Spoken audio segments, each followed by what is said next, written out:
Hello everyone, welcome to MM academy. मैं हूं शशांक लखेरा और इस वीडियो में जो हम बात करने वाले हैं जनरल अवेयरनेस कोर्स के बारे में, जो हमारा 12,000 प्लस एमसीक्यूज का कोर्स है। और इसमें हम नया चैप्टर स्टार्ट कर रहे हैं जो होगा वैदिक एज। वैदिक एज जो है दूसरा चैप्टर है और इसका सेट 1 जो है आज हम यहाँ पे देखने वाले हैं। ये जो पूरा कोर्स है हिंदी और इंग्लिश दोनों भाषाओं में आपको देखने को मिलेगा। आपको क्या करना है, अगर आपको इस कोर्स में एनरोल करना है तो आपको एमएम एकेडमी ऐप को डाउनलोड करना है, फिर आपको यहाँ पे साइन अप करना है। आप 2 वीडियोस लेक्चर देख सकते हो जो डेमो लेक्चर होंगे। फिर आपको प्रोफाइल में जाना है, प्लान को परचेज करना है, कोर्सेज को एंजॉय करना है। एक ही सब्सक्रिप्शन में आप सभी कोर्स अवेल कर पाओगे और आप यहाँ पे जो है पीडीएफ भी डाउनलोड कर सकते हो। इसके अलावा आपको जो है यूट्यूब पे भी पूरी सीरीज जो है देखने को मिलेगी। कुछ वीडियोस जो है यहाँ पे यूट्यूब में भी जो है अपलोड होंगे। शुरू के जो करीब 10 से 12 वीडियोस हैं, ठीक है, वो आपको यूट्यूब में भी देखने को मिलेंगे। तो यूट्यूब में भी पूरी सीरीज जो है अपलोडेड है, तो आप वहां पे भी जो है इसको देख सकते हो, डेमो लेक्चर जो है देख सकते हो। उसके बाद जो है आप अपने आप को कोर्स में जो है एनरोल कर सकते हो। और अगर आप वेबसाइट से परचेज करना चाहते हो तो सिर्फ 12,000 एमसीक्यूज का कोर्स जो है आप यहाँ पे वेबसाइट से परचेज कर सकते हो, सिर्फ 999 रुपीज में। तो 999 रुपीज में जो है आप इसको जो है यहाँ पे एनरोल कर सकते हो और इस कोर्स में। और ये पूरा 12th मंथ का जो है सब्सक्रिप्शन आपको देखने को यहाँ पे मिलेगा। तो 12 मंथ तक जो है आप इस पूरे कोर्स को एंजॉय करोगे। ये बहुत ही लेंदी कोर्स होगा और इसमें मैं फुली पूरा जो कोर्स है 12,000 एमसीक्यूज जो है यहाँ पे कवर करूंगा। चैप्टर वाइज जो है पूरे हम यहाँ पे कवर करने वाले हैं। इसके अलावा आप जब वेबसाइट पे जाओगे तो आपको कुछ इस तरीके का जो इंटरफेरेंस है वो आपको देखने को मिलेगा, ठीक है। तो ये हमारी वेबसाइट है। अब आपको मान लो यहाँ पे अब कोर्सेज को एनरोल करना है तो आप कैसे करोगे। तो यहाँ पे देखो, आप यहाँ पे आपको स्क्रॉल करना पड़ेगा। तो यहाँ पे बहुत सारे जो है आपको कोर्सेज देखने को मिलेंगे। वैसे ही आपको यहाँ पे जो है जनरल अवेयरनेस 12,000 एमसीक्यूज का कोर्स देखने को मिलेगा। तो आप उसमें जब क्लिक करोगे तो आपको कुछ इस तरीके के जो पेज है वो ओपन होगा और आपको यहाँ पे जो है यहाँ पे कोर्स को जाके परचेज करना है। तो बेसिकली यहाँ से जो है आप कोर्स को जो है यहाँ पे परचेज कर सकते हो, ठीक है। तो इस तरीके से जो है आपको यहाँ पे परचेज करना है। बहुत सारे लोग के मैसेज आ रहे थे कि सर हम यहाँ पे इसको परचेज नहीं कर पा रहे हैं, ठीक है। और इसलिए जो है मैं आपको बता रहा हूँ कि आपको किस तरीके से जो है इसको परचेज करना है। तो जल्द से जल्द जो है इस कोर्स में अपने आप को एनरोल कर लो। तो हम जो है अपना वीडियो शुरू करते हैं उसके पहले ये मेरे बारे में कुछ इन्फॉर्मेशन है। आप मुझको चाहो तो फेसबुक और इंस्टाग्राम पे फॉलो कर सकते हो। कोई भी डाउट आता है तो आप मुझको वहां पे पूछ सकते हो। इसके अलावा इस टेलीग्राम चैनल को ज्वाइन कर लो, तो जो भी अपडेट्स हैं वो आपको यहाँ पे मिल जाया करेंगे। तो शुरू करते हैं। सबसे पहला क्वेश्चन है, तो हम वैदिक एज जो है शुरू कर रहे हैं, जो कि करीब 1500 से लेके 1100 जो बीसी है बेसिकली, तब जो है हमको देखने को ये मिलता है। तो पहला क्वेश्चन है, the word Satyamev Jayate in the state emblem of India have been adopted from which of the following. तो क्वेश्चन को ध्यान से समझो। भारत के राज्य प्रतीक में सत्यमेव जयते शब्द निम्नलिखित में से किस एक से लिया गया है। तो ये तो सबको पता है कि सत्यमेव जयते एक उपनिषद से लिया गया है। जो एम्बलम ऑफ इंडिया है, मतलब जिसमें हमको 4 शेर देखने को मिलते हैं, अशोक एम्बलम हम जिसे कहते हैं, ठीक है, उसमें 4 शेर होते हैं, तो हमको सत्यमेव जयते लिखा मिलता है। तो इसको कहां से अडॉप्ट किया गया है इस वर्ड को। तो ऑप्शन है मुंडक उपनिषद, ब्रह्म उपनिषद, मुद्गला उपनिषद या मैत्री उपनिषद।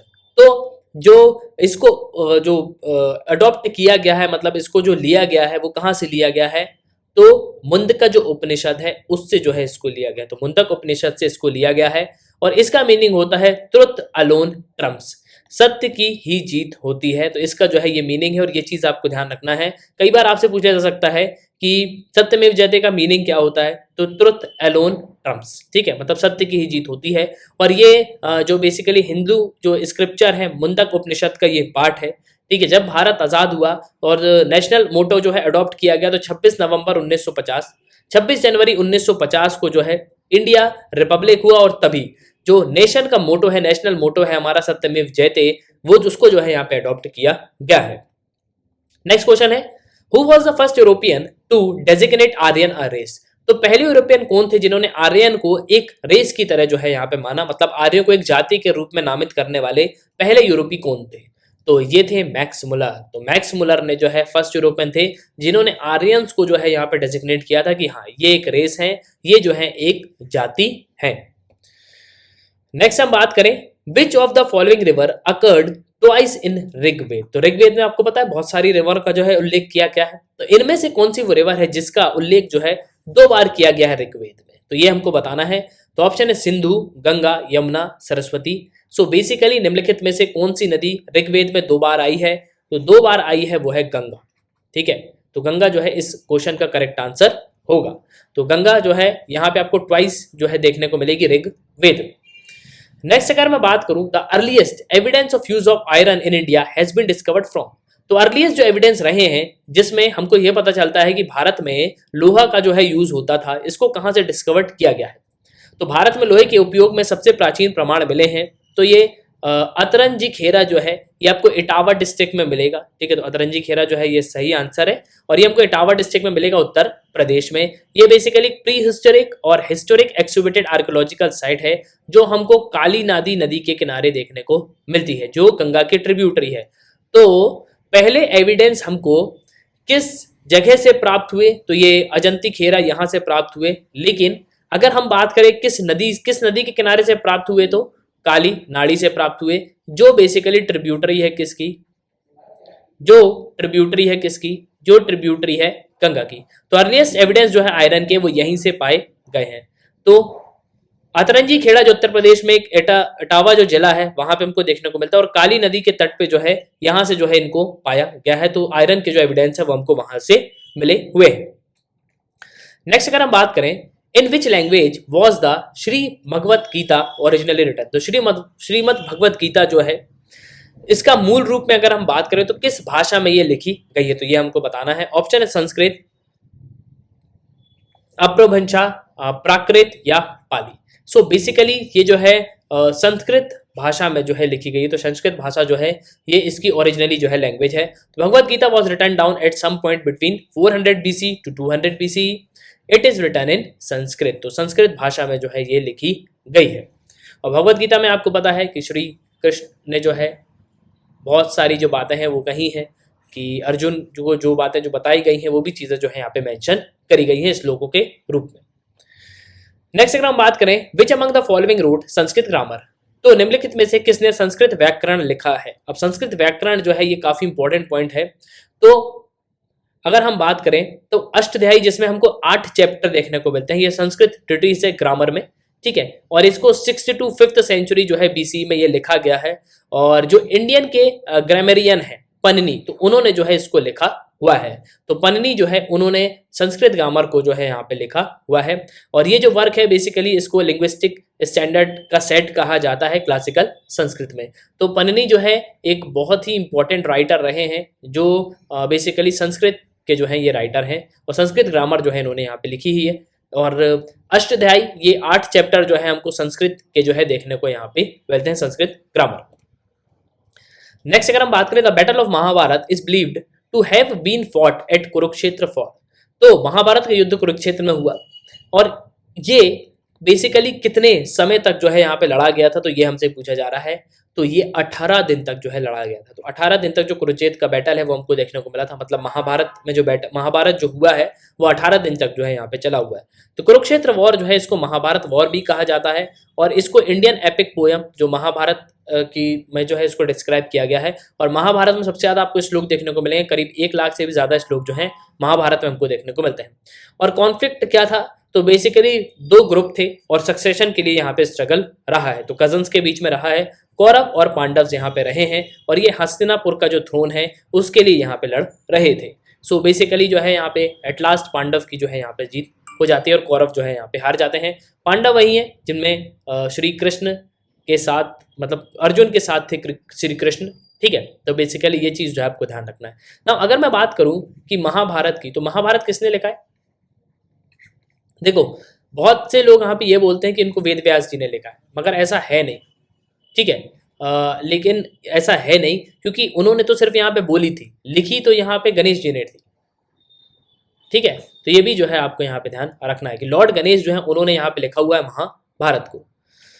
नेक्स्ट अगर हम बात करें, which river was not mention in Rigveda. तो इनमें से कौन सी नदी है जो ऋग्वेद में यहाँ पे मेंशन नहीं की गई है, ऋग्वेद में उसका उल्लेख हमको देखने को नहीं मिलता है। तो देखो ऋग्वेद जो है यहाँ पे नॉर्थ इंडिया से रिलेटेड है। ठीक है, अब यहाँ पे एक पेरियार नदी आ गई, तो पेरियार जो है ये आपको पता है साउथ इंडिया में बहती है, केरला में। ठीक है, और पेरियार नेशनल पार्क भी आपको देखने को मिलेगा जो आपको केरल में देखने को मिलेगा। तो केरल में बहुत सारे जो इंपॉर्टेंट नेशनल पार्क है वो आपको देखने को मिलेंगे, जैसे पम्बाटन छोला मिलेगा, मत्तिकेट्टन छोला मिलेगा, पेरियार नेशनल पार्क मिलेगा, साइलेंट वैली नेशनल पार्क आपको देखने को मिलेगा। ठीक है, तो ये सब नेशनल पार्क जो है आपको केरल में देखने को मिलेंगे। और केरल में एक इंपॉर्टेंट भी जगह है, केरल में एक जगह है एजमला। एजमला में आपको इंडियन नेवल एकेडमी भी देखने को मिलेगी। तो अगर हम इस क्वेश्चन की बात करें कि कौन सी रिवर जो है ये ऋग्वेद में मेंशन नहीं की गई, तो ये पेरियार जो है इसका सही आंसर होगा। गंगा, यमुना, सरस्वती, सिंधु, सुतुद्री, परुस्नी, अस्किनी और मृदुव्रता, वितासा, अजिकिया, सुषमा। ठीक है, तो ये सब जो है, जैसे सुतुद्री है ये सतलज इसको बोला जाता है, और परुष्मी जो है ये रावी को कहा जाता है, अस्किनी चिनाब को कहा जाता है, कई बार एग्जाम में पूछा गया है, और झेलम जो है उसे वितासा वितस्ता कहा जाता है। ठीक है, तो ये जो है आपको ध्यान रखना है, ये एशियंट नेम है जो आपको ध्यान रखने हैं। नेक्स्ट अगर हम बात करें, which is the correct order of the life of a man in Aryan society, तो आर्यन सोसाइटी में, आर्य समाज में मनुष्य के जीवन का सही क्रम कौन सा है? ऑप्शन ए ब्रह्मचर्य, गृहस्थ और वनप्रस्थ और संन्यास। फिर ऑप्शन बी है ब्रह्मचर्य, गृहस्थ, संन्यास और वनप्रस्थ। फिर है गृहस्थ, ब्रह्मचर्य, संन्यास और वनप्रस्थ, और संन्यास, ब्रह्मचर्य, गृहस्थ और वनप्रस्थ। सो बेसिकली आपको पता है सबसे पहले ब्रह्मचर्य, फिर उसके बाद गृहस्थ, फिर उसके बाद वनप्रस्थ और फिर संन्यास। तो बेसिकली ये जो है सही आंसर होगा। तो सबसे पहले ब्रह्मचर्य का पालन करना चाहिए, फिर गृहस्थ होना चाहिए, फिर वनप्रस्थ होना चाहिए और फिर संन्यास ले लेना चाहिए। तो बेसिकली ये जो है करेक्ट ऑर्डर रहा है आर्यन सोसाइटी में, आर्यन सोसाइटी में। नेक्स्ट अगर हम बात करें तो पुरुष सुषुप्ता ये फाउंडेड किसने किया था, किसमें जो है हमको देखने को मिलता है? तो बेसिकली पुरुष सुषुप्त जो है यहाँ पे फाउंड किया था ऋग्वेद में। ठीक है, तो ऋग्वेद में जो है यहाँ पे हमको देखने को ये मिलता है, इसकी स्थापना जो है ऋग्वेद में की गई है। So basically remember this. Next है, government of India has declared which of the following river as national river. तो भारत सरकार ने एक नदी को यहाँ पे डिक्लेयर कर दिया कि वो हमारी नेशनल रिवर है। अब ये कौन सी हमारी रिवर है? तो नाम से आपको समझ में आ गया होगा कि गंगा है, लेकिन प्रधानमंत्री ने यहाँ पे डिक्लेयर किया कि गंगा जो है नेशनल रिवर होगी। ये 4 नवंबर 2008 को किया गया था। 2009 का जब यहाँ पे पेपर हुआ SBI PO का, तब इस क्वेश्चन को जो है वहां पे मेंशन कर दिया गया और ये क्वेश्चन जो है पूछ लिया गया था 2009 के SBI PO में। तो यहाँ पे डिसाइड भी किया गया कि एक national Ganga river basin authority जो है ये भी यहाँ पे बनाई जाएगी, जो यहाँ पे प्लानिंग करेगा, इंप्लीमेंट करेगा और मॉनिटरिंग करेगा गंगा की अथॉरिटी और गंगा की सेफ्टी के लिए। मतलब साफ सफाई होना चाहिए प्रॉपर, कोई गंदगी यहाँ पे नहीं होना चाहिए। ठीक है, और आपको पता है हरिद्वार भी है और प्रयागराज भी है, तो बहुत सारे लोग जो है यहाँ पे दर्शन करने जाते हैं। तो बहुत सारे, और आपको पता है वहाँ पे जो मेले भी लगते हैं। ठीक है, तो बेसिकली बहुत बड़ा जो है फंक्शन हमको देखने को मिलता है, तो काफ़ी सारे लोग आते हैं। तो इसलिए यहाँ पे गंगा की जो इंपॉर्टेंस है वो बनी रहे और गंगा में साफ सफाई बनी रहे, इसलिए जो है यहाँ पे national Ganga river basin authority को जो है यहाँ पे बनाया गया है। नेक्स्ट बात करें, Patanjali is well known for the compilation of. तो पतंजलि किसके संकलन के लिए प्रसिद्ध है? देखो पतंजलि क्या है, अब ये पतंजलि उसकी बात नहीं हो रही जो बाबा रामदेव का है। ठीक है, हाँ वो एक मतलब उन्होंने एक नाम रखा है पतंजलि, लेकिन पतंजलि जो है एक्चुअल में एक राइटर रहे हैं, तो उन्हीं के नाम पे जो है उसका नाम रखा हुआ है, और पतंजलि योगा से रिलेटेड है। ठीक है, तो Patanjali is well known for the compilation of, ये योगा सूत्र के लिए जो है यहाँ पे ये सही है। तो करेक्ट आंसर होगा यहाँ पे योगा सूत्र। तो Patanjali was a sage of ancient Tamilakam throughout to be the author of number of Sanskrit works. The greatest of these are Yoga Sutra, the classical yoga text. तो पतंजलि प्राचीन तमिलकम के एक ऋषि थे। ठीक है, एक ये ऋषि थे जिन्होंने कई संस्कृत कार्यों का लेखक माना जाता है। इनमें से सबसे महान योग सूत्र है, जो एक शास्त्रीय योग पाठ है। मतलब योग सूत्र जो है यहाँ पे बताए गए हैं, योगा टेक्स्ट जो है ये सबसे ज्यादा पतंजलि ने जो है यहाँ पे बताए हुए हैं। ये एक ऋषि है। नेक्स्ट अगर हम बात करें तो god is most prominent in Rigveda. तो ऋग्वेद में भगवान सबसे प्रमुख थे। कौन से भगवान सबसे प्रमुख थे? इंद्र, अग्नि, पशुपति और विष्णु। तो बेसिकली जो इंद्र है ना, इनको जो है यहाँ पे मोस्ट इंपॉर्टेंट माना गया। तो मोस्ट प्रोमिनेंट डाइटी जो रहे हैं वो इंद्र हैं, और स्लेयर ऑफ इनको वृत्रा और डिस्ट्रॉयर ऑफ द वाला and liberator of the cows ये भी कहा जाता है। सबसे प्रमुख देखता है इंद्र, तो जो व्रत का वध करने वाले, ठीक है ना, इसके अलावा नाश करने वाले, गायों और नदियों को मुक्ति दाता है ये। ठीक है, तो इंद्र जो है यहाँ पे सबसे इंपॉर्टेंट रहे हैं ऋग्वेद में। नेक्स्ट अगर हम बात करें तो the Rigvedic god Varuna was. तो ऋग्वेदिक देवता तो वरुण थे, वो क्या थे, तो किस चीज से वो एसोसिएटेड है? तो बेसिकली वरुण, आपको पता है ये वरुण जो है ये जो बेसिकली कॉस्मिक ऑर्डर है, मतलब ब्रह्मांडीय जो चीजें हैं, ठीक है, उससे यहाँ पे रिलेटेड है। तो ये गार्डियन ऑफ कॉस्मिक ऑर्डर जो है हमको देखने को मिलते हैं। तो ब्राह्मण व्यवस्था के संरक्षक है ये। Rigvedic god Varuna was guardian of cosmic order. ठीक है। तो ऋग्वेदिक भगवान जो वरुण है संरक्षक थे, ये ब्रह्मांडीय व्यवस्था के जो यहाँ पे संरक्षक हमको देखने को मिलते हैं। लेकिन क्या सिर्फ वरुण ही गॉड थे? नहीं, ऐसा नहीं है, बहुत सारे गॉड थे, तो सबके बारे में हमको जानना जरूरी है। तो एक टेबल मैंने आपके लिए जो है यहाँ पे ये लगाई हुई है। तो गॉड गॉडेस है और किससे रिलेटेड है? तो इंद्र किससे रिलेटेड है? रेन और थंडर से, ठीक है, अभी हमने इंद्र के बारे में पढ़ा। रुद्र किससे है? तो डिस्ट्रक्शन से, ठीक है, जब भी डिस्ट्रक्शन होता है तो आप रुद्र रूप धारण कर लेते हो, ठीक है। फिर अग्नि फायर से, उषा डाउन से, सोम प्लांट से, सावित्री लाइट से, मरुत स्टॉर्म से, अदिति मदर ऑफ गॉड, यासु तो ओल्डेस्ट गॉड और god of heaven, Varuna chief Aryan god universe और मोर्टेलिटी। तो अभी वरुण के हम पढ़ रहे थे वरुण के बारे में। सो बेसिकली ये जो है चीफ आर्यन गॉड है और यूनिवर्स और मोर्टेलिटी से जो है यहाँ पे रिलेटेड है। तो आई होप कि आपको जो है यहाँ पे क्लियर हो गया होगा। नेक्स्ट क्वेश्चन की तरफ बढ़ते हैं। द वर्ड गोत्र occurs for the first time है। तो वर्ड जो गोत्र है वो पहली बार जो है हमको कब देखने को मिला है? तो किस में देखने को मिलता है? तो गोत्र जो है ये हमको देखने को मिलता है सबसे पहले सामवेद, यजुर्वेद, अथर्ववेद या ऋग्वेद। तो इसका सही आंसर होगा ऋग्वेद। तो ऋग्वेद में जो हमको देखने को मिलता है गोत्र शब्द। अब गोत्र शब्द का मतलब क्या होता है ये भी समझ लो। तो गोत्र शब्द का मतलब होता है किनशिप यूनिट या क्लैन, मतलब आप किस क्लैन से बिलोंग करते हो। तो गोत्र जो है यहाँ पे ये चीज बताता है और ये फर्स्ट टाइम जो है हमको ऋग्वेद में जो हमको देखने को यहाँ पे मिलता है। तो रिश्तेदारी जो इकाई है वो यहाँ पे बताता है और कबीले मतलब किस क्लैन से आप यहाँ पे बिलोंग करते हो तो वो जो है गोत्र यहाँ पे बताता है। और ऋग्वेदिक के समय जो है हमको यहाँ पे देखने को मिलता है। तो गोत्र वर्ड जो है ये कब हमको देखने को मिला? तो ऋग्वेद में जो है हमको यहाँ पे देखने को ये चीज मिलती है। तो नेक्स्ट अगर हम बात करें which is the most important animal in Vedic period. तो वैदिक पीरियड के समय सबसे ज्यादा इंपॉर्टेंट एनिमल जो है यहाँ पे कौन हमको देखने को मिलता है? तो बेसिकली मोस्ट इंपॉर्टेंट एनिमल जो है वैदिक पीरियड में क्या हॉर्स रहा है, cow, deer, tiger. So basically cow जो है ये सबसे इंपॉर्टेंट जो है रही है, मतलब गाय। Cow is the most important animal in Vedic period. तो वैदिक पीरियड के समय गाय जो है मतलब गाय जो है ये सबसे इंपॉर्टेंट जो है ये एनिमल रही है। और अगर हम इनके बात करें प्रोफेशन की तो आर्यंस के, तो इनका मेनली प्रोफेशन रहा है एग्रीकल्चर। तो एग्रीकल्चर पे जो है ये ज्यादा फोकस यहाँ पे करा करते। तो एग्रीकल्चर जो है यहाँ पे सबसे इंपॉर्टेंट जो है इनका बिजनेस रहा है, या मतलब जो चीज ये करते थे वो एग्रीकल्चर पे ही जो है ये ज्यादा ध्यान जो है ये एग्रीकल्चर पे दिया करते थे। तो ये जो है आपको यहाँ पे ध्यान रखना है। तो ये था सेट 1 जिसमें जो है हमने कुछ क्वेश्चंस यहाँ पे डिस्कस किए हैं। इसके बाद वाले जो वीडियोस हैं उसमें जो है हम और भी क्वेश्चन जो है वैदिक एज से रिलेटेड यहाँ पे डिस्कस करेंगे। उसके बाद हम जो है यहाँ पे महाजनपद को शुरू करेंगे, किस तरीके से यहाँ पे जो जनपद है वो बनना शुरू होंगी, ठीक है। और उसके बाद जो हम आगे बढ़ते जाएंगे। स्टैटिक जीके का भी जो वीडियो है वो भी जो है बहुत जल्द यहाँ पे अपलोड हो जाएगा। तो आई होप कि आपको जो यहाँ पे बहुत कुछ जानने को मिला होगा। सुनने के लिए बहुत बहुत धन्यवाद। जय हिंद, जय भारत।